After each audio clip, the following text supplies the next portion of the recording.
autoritaire, la religion des Juifs. Alléluia. Mais quand Jésus dit, je bâtirai mon église, ça veut dire que son église n'existe pas encore sur la terre. Est-ce qu'on comprend ça? Et son église, ce n'est pas le judaïsme. Alléluia. Son église, ce n'est pas les pharisiens.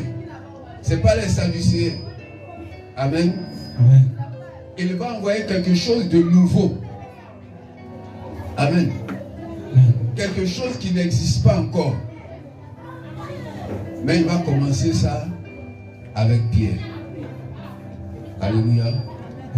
Il va commencer avec Pierre. Tu es Pierre. Alléluia. Le mot Pierre, en grec, on dit Céphas. Céphas, ça veut dire tête. Amen. Alléluia. Mais Céphas veut dire rocher, roc. Tu es donc le rocher sur lequel je vais bâtir mon église. La fondation sur laquelle je vais bâtir mon église. Amen. Et il fait une promesse. Il dit les portes du séjour des morts. Les primogéniteurs contre cette église. Amen. L'église de Jésus-Christ ne peut pas mourir. L'église de Jésus-Christ ne meurt jamais. Amen. Ça fait plus de 2000 ans qu'il a envoyé les premiers apôtres. Amen. Amen.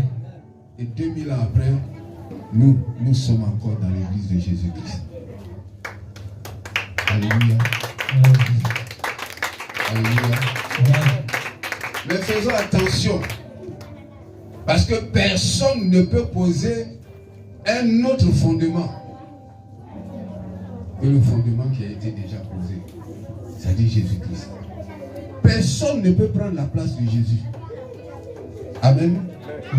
L'église dont nous parlons est l'église de Jésus-Christ. Il dit, je bâtirai quoi? Mon église. Amen. Alors c'est un abus de langage, ou bien c'est une grave erreur, c'est un blasphème qu'un homme appelle l'église de Jésus son église. Alléluia.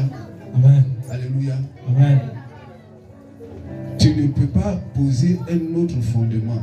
Tu ne peux pas être un bâtisseur, un fondateur.